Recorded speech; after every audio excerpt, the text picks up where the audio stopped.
CFPE, c'est l'Agence centrafricaine pour la formation professionnelle et l'emploi. Alors cette agence, comme vous le savez, elle est créée en 1999 sur les cendres de deux structures qui existaient avant.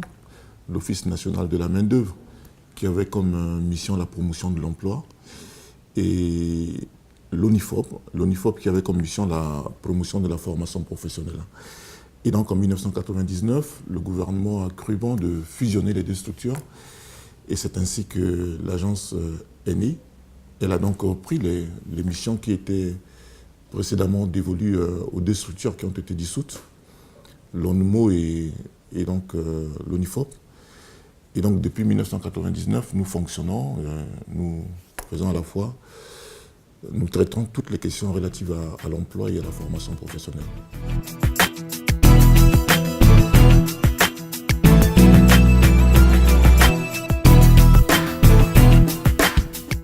Je suis à la tête de ce département, de cette institution, depuis bientôt 13 ans. Alors donc j'ai été recruté ici en 2004 et j'ai trouvé une structure qui était pratiquement par terre, si j'ose dire.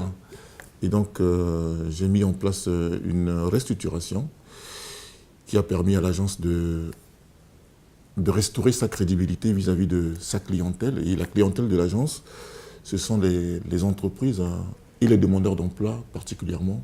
Et bien entendu, on travaille également avec des partenaires et plus généralement, tous ceux qui s'intéressent aux questions de l'emploi et de la formation professionnelle en Centrafrique.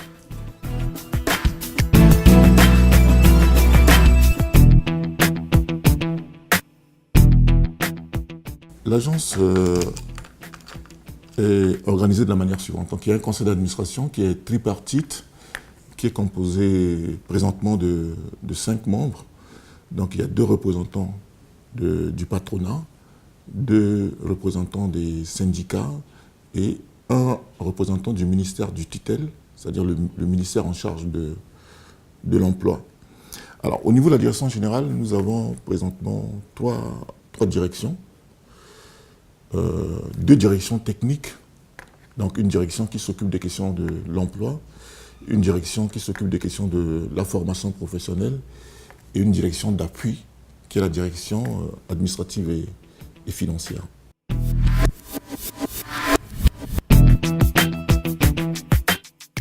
Nos ressources sont constituées principalement par ce qu'on appelle les contributions patronales.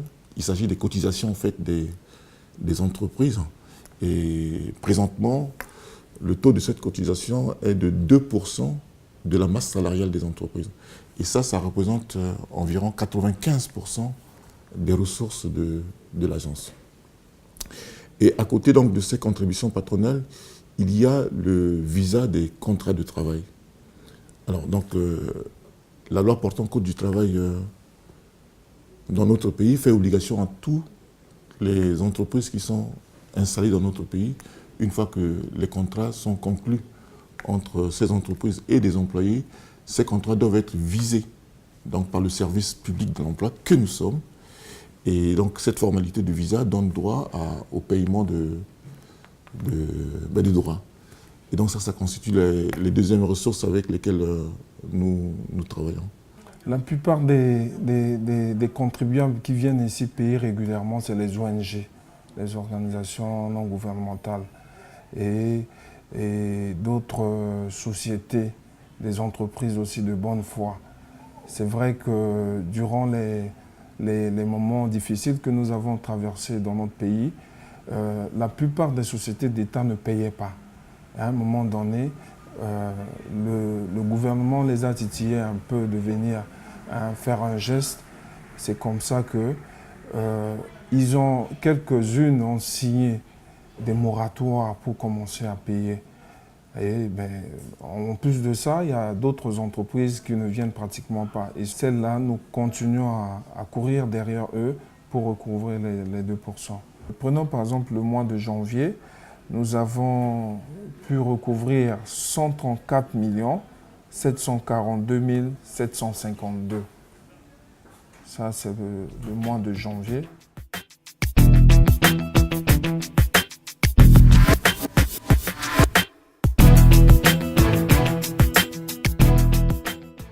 la CFPE est à la fois un service public d'emploi et un fonds de formation professionnelle.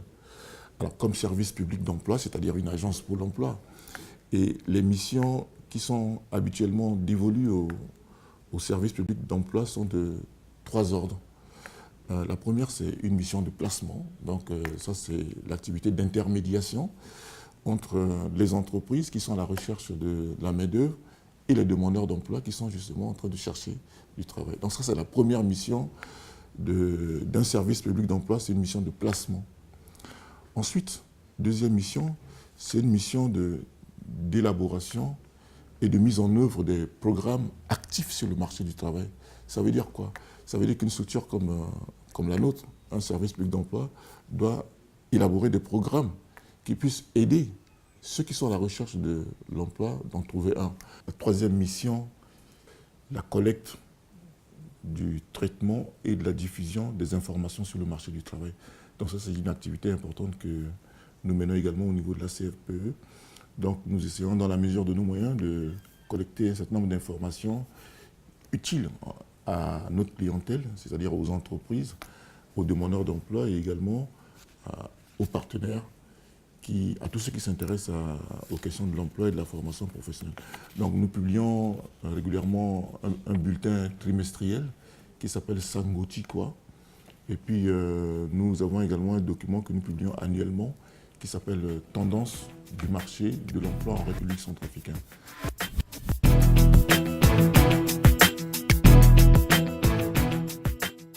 Chaque matin, on a au moins 10 à 15 minutes pour une sensibilisation, le temps d'informer les demandeurs d'emploi sur les activités de l'ACFPE, ce que l'ACFPE fait en faveur des demandeurs d'emploi, la délivrance des cartes, l'immatriculation, le placement en emploi, les formations, les offres que l'ACFPE reçoivent et ce que les demandeurs d'emploi doivent faire.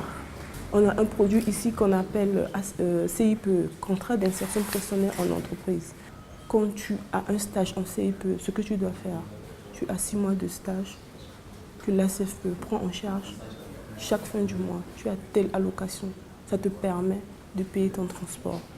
Et à la fin, l'ACFPE doit avoir une place, doit négocier une place dans cette entreprise pour un emploi. Un exemple type de programme actif sur le marché de l'emploi, nous avons créé une structure ici qui s'appelle Espace Entreprise. Alors, la vocation de cet espace, c'est d'accompagner les porteurs de projets.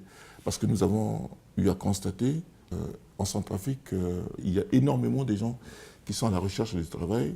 Et en face, il y a très peu d'emplois qui sont offerts parce qu'il n'y a pas assez d'entreprises dans notre pays. Et donc, conscient de cela, nous avons mis en place ce programme qui s'appelle Espace Entreprise et qui permet aux demandeurs d'emploi qui ne sont pas nécessairement à la recherche d'un emploi salarié ou bien qui ont tellement cherché du travail et qui sont fatigués et qui veulent maintenant créer eux-mêmes leur activité. Donc nous avons créé cette structure qui s'appelle Espace Entreprise et qui est dédiée aux candidats à la création d'entreprises. Alors c'est une structure qui fait essentiellement de la formation. Et récemment, on a pu bénéficier d'un appui de la part de l'Organisation internationale du travail qui a mis à notre disposition un maître formateur et qui a formé mes conseillers ici sur un outil qui a été élaboré donc par l'OIT et qui s'appelle GERM. GERM qui est une méthode de gestion. Nous avons une vingtaine de conseillers ici, y compris 2 ou 3 personnes qui ne sont pas personnels de la CFPE, mais à qui nous avons fait bénéficier de cette formation et qui sont aujourd'hui en mesure de dispenser cette formation sur cet outil qui s'appelle GERM. GERM qui comprend essentiellement 3 modules. Le module TRI, donc pour trouver son idée d'entreprise, le module CRÉ pour créer son entreprise et le module GERM pour gérer mieux son entreprise. Donc aujourd'hui, la plupart des candidats à la création d'entreprise que nous recevons ici à la CFPE, et nous leur faisons cette formation sur l'outil GERM. Et à l'issue du volet TRI et du volet CRÉ, donc les candidats sont en mesure d'élaborer leur business plan et les business plans qui sont les meilleurs en fait nous les soumettons donc à nos partenaires, les deux sociétés de microfinance avec lesquelles nous avons signé une convention de partenariat qui met en place un financement. Et donc, ces candidats peuvent démarrer leur activité. Et une fois qu'ils ont démarré leur activité, ils viennent maintenant suivre la formation sur gérer mieux son entreprise, qui sont un certain nombre d'outils de gestion qu'on met à leur disposition, la comptabilité, la gestion financière, la gestion des stocks, le marketing, etc.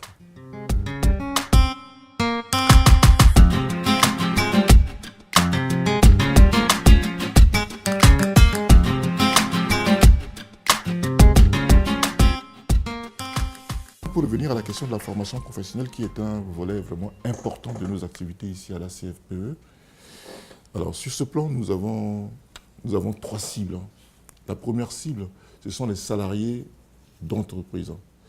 Alors, pour les salariés, nous organisons chaque année un certain nombre de sessions de formation dans le cadre de la formation continue. Nous organisons bon an, mal an, entre 60 et 75 sessions de formation qui couvrent différents thèmes. Ça peut être des thèmes commerciaux qui touchent la comptabilité, la gestion financière, le marketing, mais ça peut aussi être sur des thèmes techniques, par exemple qui concernent l'électricité, la mécanique, etc. Donc, il s'agit des formations qui sont organisées pour renforcer les capacités des salariés d'entreprise dans le cadre de la formation continue. Donc ça, c'est la première cible que nous touchons par les formations que nous organisons ici. La deuxième cible, ce sont les diplômés, les jeunes diplômés qui arrivent ici à l'agence et qui s'inscrivent comme demandeurs d'emploi. Alors, ces diplômés, surtout à cause des crises récurrentes que notre pays a connues ces dernières années, il nous a été donné de constater que beaucoup de jeunes qui arrivent chez nous, ils ont les diplômes, mais ils n'ont pas les compétences. Vous savez comme moi que le niveau de la formation en Centrafrique et de l'éducation déjà d'ailleurs a énormément baissé. Donc on a aujourd'hui des gens qui arrivent sur le marché du travail, qui ont des diplômes mais qui n'ont pas les compétences requises pour pouvoir travailler en entreprise. Donc depuis ces 3-4 dernières années, avec mes collaborateurs, nous avons mis en place un programme que nous appelons programme de formation complémentaire. L'idée, c'est d'identifier quelques matières qui sont vraiment fondamentales dans certaines filières et d'organiser des sessions de renforcement de capacité ici pour les jeunes qui arrivent chez nous.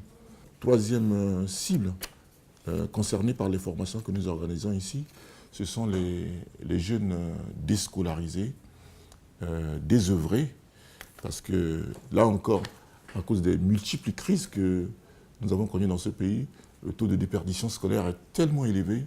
Il y a beaucoup de jeunes qui abandonnent l'école au niveau du fondamental 1, du fondamental 2, et qui se retrouvent au quartier, qui ne font plus rien et qui n'ont plus aucune perspective d'insertion sociale. Donc nous avons entrepris depuis quelques années ici de mettre en place un programme pour former ces jeunes-là à différents métiers pour leur permettre justement d'avoir une chance. Ce programme, depuis quelques années, Dieu merci, est appuyé par l'Agence française de développement qui nous a mis en place un financement dans le cadre d'un projet pilote pour former environ 2000 jeunes déscolarisés, à la fois sur Bangui, mais également dans les zones sécurisées de l'intérieur du pays. Ce programme est d'un montant d'environ 2 200 000 euros.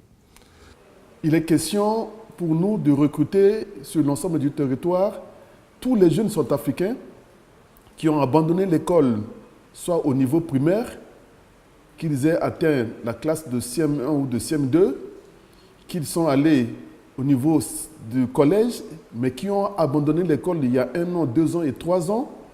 Il est question donc, pour éviter que ceux-là qui sont aujourd'hui dans les quartiers et qui sont l'objet de toutes les définitions, de tous les problèmes, de tous les maux de notre pays, qu'ils puissent vraiment avoir un métier et pouvoir retrouver la vie, retrouver l'espoir et pouvoir s'installer à leur compte ou bien trouver du travail et gagner leur vie.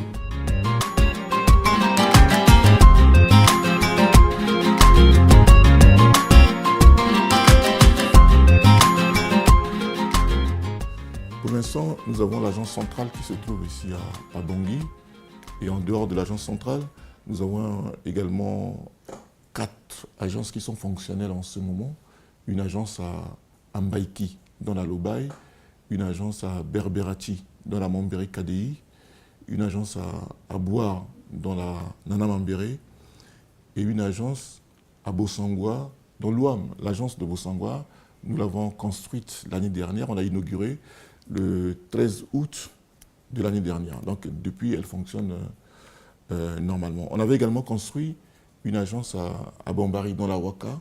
Malheureusement, avec les événements que notre pays a connus depuis 2013, l'agence de Bambari a été totalement saccagée. Et donc j'étais obligé de la fermer et de ramener tous les agents sur Bangui ici. Alors, avec notre partenaire, l'Agence française de développement, dans le cadre de ce projet dont je vous parlais tout à l'heure, projet d'appui au développement de l'apprentissage, il est convenu que l'AFD va nous aider à financer 2 nouvelles agences. Alors, une agence qui sera construite, en tout cas on va démarrer la construction cette année, à Sibut.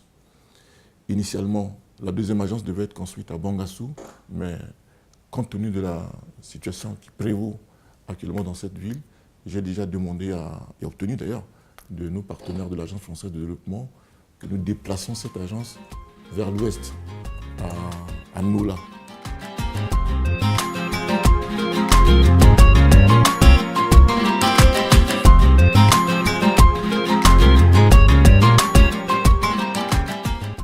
Nous avons un effectif actuel autour de 80 personnes. Nous sommes environ 80 à l'heure actuelle, mais c'est un effectif qui ne correspond pas au niveau de nos activités. Vous voyez, je vous disais tout à l'heure que nous faisons de la promotion de l'emploi et la formation professionnelle. Je vais peut-être détailler un peu pour une meilleure compréhension de nos téléspectateurs.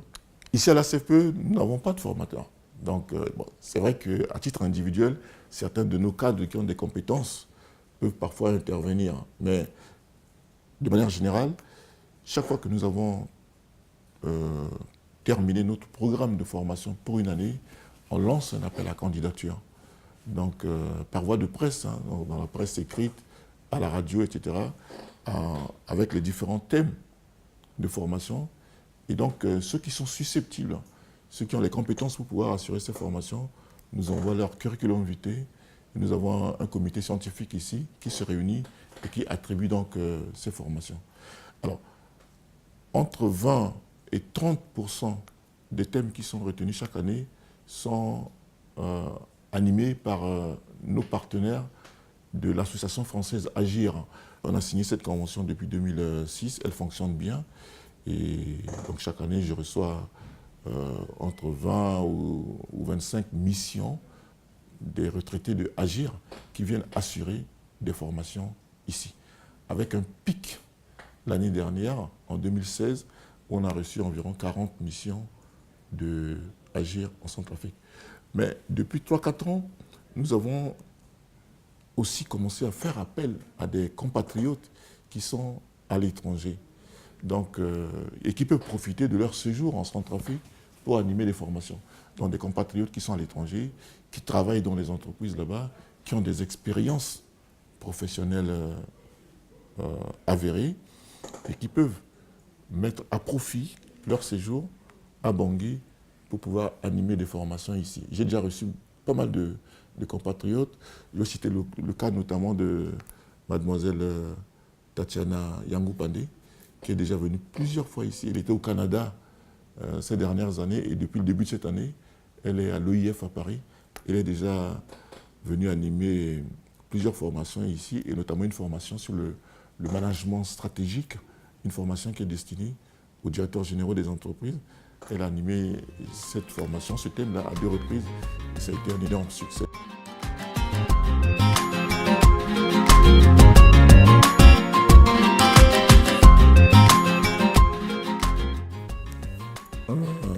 Un centrafricain qui intervient ici, nous lui versons 30 000 francs par jour pour une formation d'une durée maximale de 3 heures. par jour, parce que les formations sont de 14h30 à 17h30. Donc, pour cette durée, là, nous versons 30 000 francs par jour. Hein.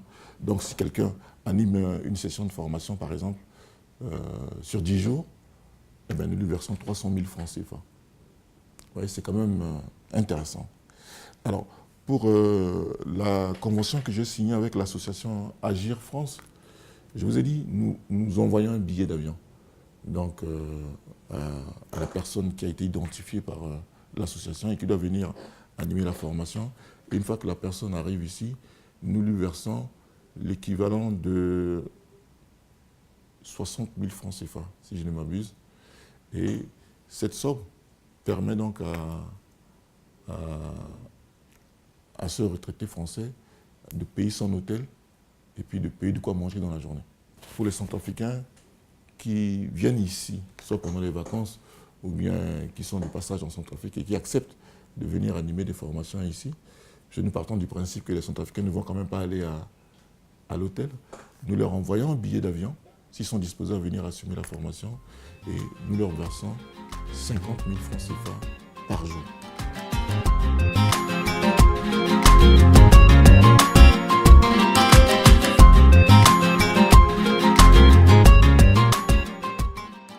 Chaque année, nous enregistrons entre 8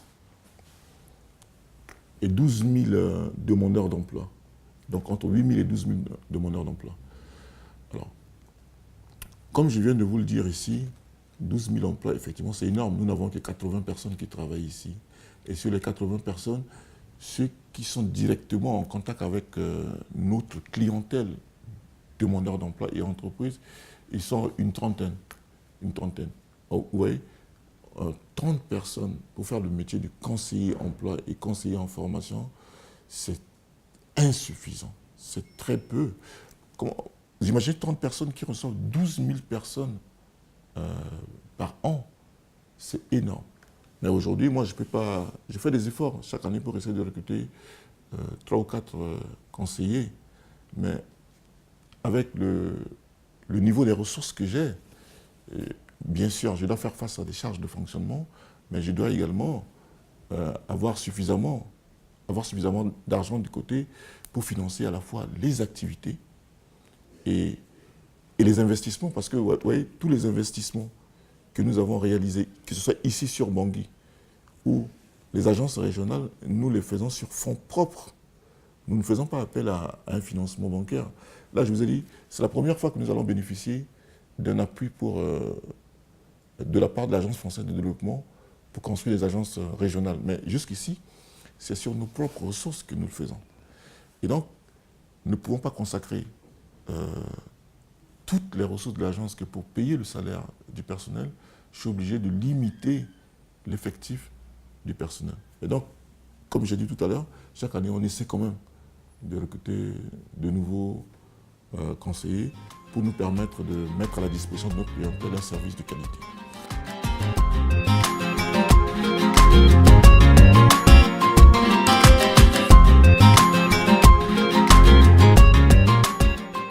Ici à la CFPE, nous travaillons surtout, nos missions sont dirigées vers le secteur privé.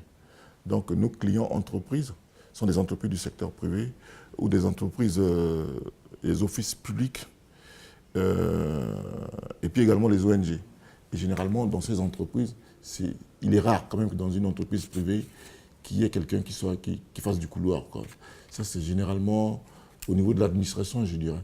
C'est au niveau de l'administration qu'on trouve des gens qui parfois ont occupé des postes importants et qui après se retrouvent dans le couloir. Mais la clientèle qui est concernée par nos activités, c'est généralement le secteur privé. Et c'est rare vraiment dans ce secteur qu'il y ait des gens dans le couloir. Même nous, au niveau de la CFPE ici, nous sommes un office public. Mais je ne peux pas imaginer que quelqu'un soit dans le couloir ici, sans rien faire, et toucher son salaire à la fin du mois. Ça, c'est impossible ici. Alors, maintenant, je vous ai dit que nous proposons chaque année un catalogue de formation. Un catalogue de formation qui s'adresse à la fois aux salariés d'entreprise, à des jeunes diplômés qui arrivent nouvellement sur le marché du travail, et également aux déscolarisés. Nous proposons également des thèmes de formation dans le cadre des reconversions. Des gens qui étaient dans un secteur et qui, parce que le secteur est aujourd'hui fermé ou bouché, ou qui ne présentent plus de perspectives et qui veulent changer. Et nous proposons également des thèmes de formation pour cela. Alors maintenant, s'il y a des gens qui sont dans les couloirs, que ce soit dans les entreprises ou dans l'administration, et qui souhaitent pouvoir bénéficier des formations pour pouvoir renforcer leurs capacités, eh bien nous sommes prêts à proposer des thèmes de formation pour cela.